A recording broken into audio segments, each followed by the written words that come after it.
Welcome everyone. In this problem we have a solid cylinder of mass m and radius r.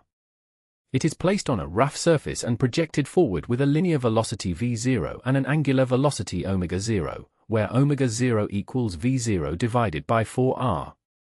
The kinetic friction coefficient is mu k. We need to find the time after which pure rolling starts. Let us first understand the situation. For pure rolling, we need the velocity of the contact point to be 0, which means v equals omega times r. Initially, the product omega 0 times r equals v0 over 4, which is much less than v0.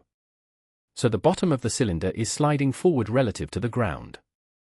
This means kinetic friction acts backward. Friction will decelerate the linear velocity and at the same time, its torque will accelerate the angular velocity. Rolling begins when these two meet the condition v equals omega r. Let us now solve this problem step by step. Step 1. Linear motion. The kinetic friction force equals mu k times m times g and it acts backward.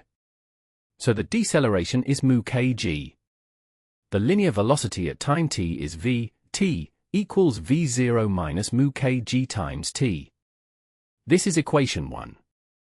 Step 2. Rotational motion. The friction force also creates a torque about the center, equal to mu kmgr. For a solid cylinder, the moment of inertia I equals half mr squared. So the angular acceleration alpha equals torque over I, which gives 2 mu kg over r.